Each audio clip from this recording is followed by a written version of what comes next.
Hi everyone! So this is going to be a rant video regarding Goldberg versus Undertaker from Super Showdown, the Saudi Arabia show. And before I get into that, of course, if you like my videos, subscribe to my channel by clicking the subscription button as well as the notification bell. Tap the notification bell ensures that you are going to be notified every single upload that I produce for you guys because I love to film, but obviously only when all my subscribers are getting notified. So it's imperative to hit the notification bell. As well as, you can follow me on social media as well, Instagram and Twitter at BelaneyWWE. So, moving forward into my rant. I have a lot to fucking say. So, watching Super Showdown, obviously I knew it was going to be a flop, but I actually didn't watch it when it aired. I only watched it because a lot of people were tweeting how Goldberg and Undertaker was horrific. Now, I knew going in it was going to be bad. I knew it was going to be a train wreck, but I did not think there was going to be that many botches, but it all makes sense. So, starting off, Goldberg and Undertaker, I'm not going to shit on the talent because I get it. They're there to do a job. They were there to help Vince out and do him a solid favor while making a tremendous payday. Wow. Millions probably, I would imagine. So I guess it's hard for them to turn that down, but I'll get into that in a little bit. I'll jump into the match. So Goldberg comes out and he does his pre-match ritual. He bangs his head on a door and busts himself open before the match even starts.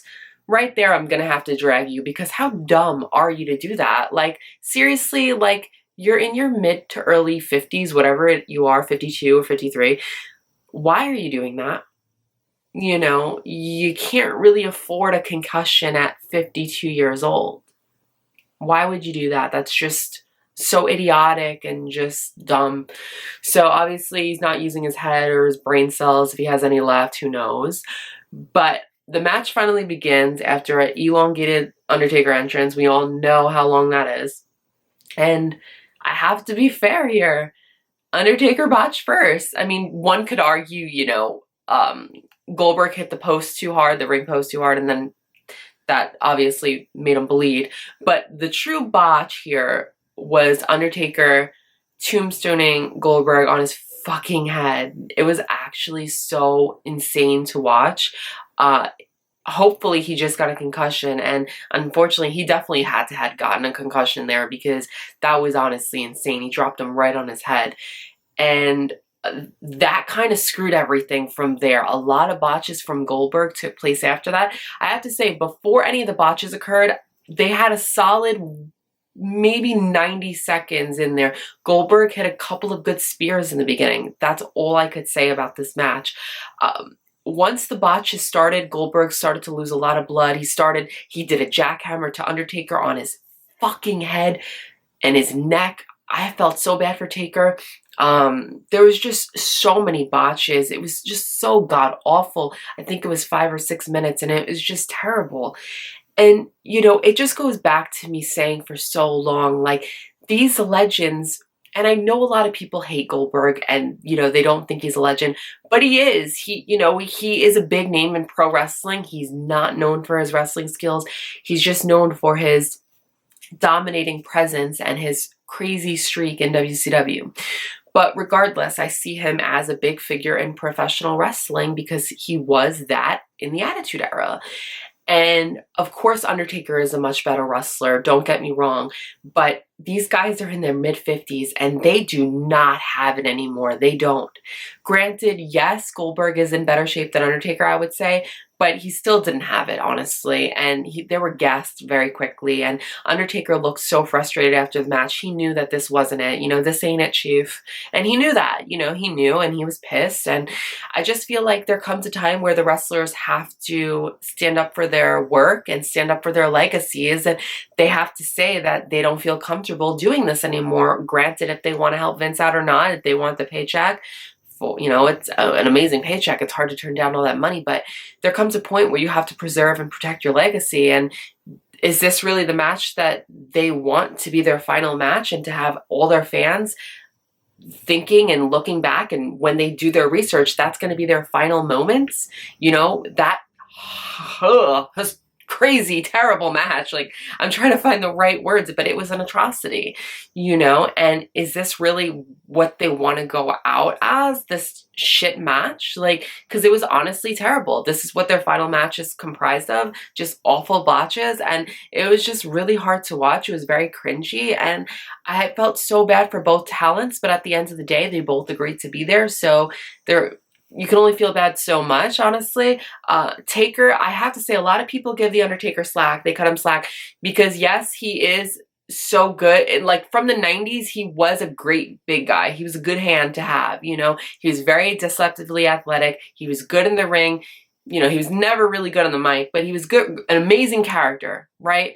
So I have to say, like, for that, his legacy is incredible. He needs to know when enough is enough, because I think he should have retired after WrestleMania 28, in my opinion. But, like, it's getting worse and worse and worse, and this is where I have to rant on Vince. Vince needs to start pushing his current talent. What don't you get? I say this so often on this channel. Vince has to push his full-time younger talent. They're never going to be a Goldberg or an Undertaker if you're legitimately not pushing them as megastars. You need to push them as megastars, and you need to push more than just Roman and Seth. There needs to be a lot more Roman and Seths. There needs to be at least 6 to 8 more of them. You gotta stop relying on just Roman and Seth, right? And even then, they're not really relying on Roman and Seth because they're relying on their freaking part-timers like Taker or Goldberg.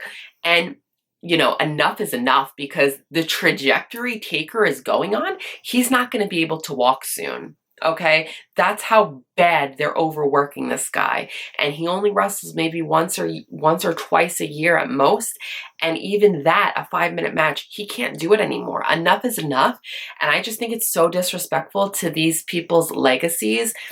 Whatever you feel about Goldberg, yeah, he's still a legend in my opinion. He did, you know, impact the business from a NFL guy going to professional wrestling. I think he definitely made his mark, whether you agree or not. Facts are facts. And I feel like both people need to preserve their legacy, because it just, you know, it's so embarrassing at this point to put these guys on, and Vince knows they're not going to deliver a great match, you know, but he just wants that star power there. And I just feel like that's where it comes back to pushing your full-timers, your 30-year-olds that you have in the back who are dying just to get 2 minutes of airtime, and they're not. So that comes back to Vince McMahon being selfish and only seeing star power in his 50-year-olds from the past, from the Attitude Era guys, you know? And that's a problem, because there's never going to be another Attitude Era. There's never going to be the ratings that the Attitude Era had, you know, the 6 to 7 million ratings per week. It's never going to happen again. But what you have to do is go with the times and push the current stars. Push more people. Push, you know, Elias. Push Balor. Push Andrade. Push these guys that have so much potential. You know, push the Strowmans. Because it's just, like, embarrassing to have these guys wrestle in their 50s that can't do it. You know, like I said, Vince is gonna screw himself, because it's gonna come a point where Taker's not gonna be able to walk out of that ring, you know? And I was very worried about him after those botches in that match the other day, because it was just awful. Same with Goldberg. You know, I'm not really a fan of both, of either guy, but I have to say Taker was amazing in the 90s. He's an amazing hand. He was so good. He was so athletic, such a good athlete, especially for that standard of professional wrestling. He was very, very good. But now, of course, you know, he doesn't have it. And there's a lot of miles on both of these guys' bodies, and they're in their mid-50s, and I think enough is enough. A part of me feels bad for these guys, but a part of me doesn't, because they did agree to sign on. They did agree for this amazing paycheck, and I get it. The money is amazing, and it's hard to turn down, but there comes a point where your career and your legacy is worth more than $1 million paycheck, in my opinion, because these guys are loaded. So, I mean, the money's great, of course, but they don't really need it technically. They have a lot of money. But I just feel like their careers have been so elongated, and do they really want to cut their careers down by having their final moments be an atrocity 5-minute match in Saudi Arabia where there was multitude of botches? Because that's how a lot of the fans are going to remember you by. yeah, they put on, well, Taker put on amazing matches in his career, but Goldberg, whatever. But like, end of the day, they're both legends in their own right for whatever reason. Goldberg is still a legend, even though a lot of people don't see him as a legend. He still is because of his epic run in WCW and transitioning from an NFL guy to a wrestler. He was one of the first and he made it mainstream. So, yeah, I mean, enough is enough. Vince needs to start pushing his current talent and pushing them as megastars, not just, you know, mid-carders. They need to get pushed correctly because they're never going to become megastars if they're not getting any airtime. So I'm sure Taker's pissed about it too. You know, Taker wants to relax and have a permanent vacation. I'm sure Goldberg does too. And it's just embarrassing because these guys don't have it anymore. There's a lot of miles on both of their bodies. And by the rate they're going, they're not going to be able to walk if Vince keeps trying to push them to wrestle and doing him favors, because enough is enough. And I fully blame Vince for this. Vince needs to start pushing his current full-time employees. I want to know what you guys think. Please sound off below in the comments. Do you think it's fucked up that Vince is, you know, using these 55-year-old men to put on these main events in Saudi Arabia? What do you think? What's your take on that? If you guys like this video, please give it a thumbs up, subscribe to my channel, and click the notification bell, as well as follow me on my social media on Twitter and Instagram at ValenaWWE. Until next time, I'll be back with a video soon. Love you guys. Bye.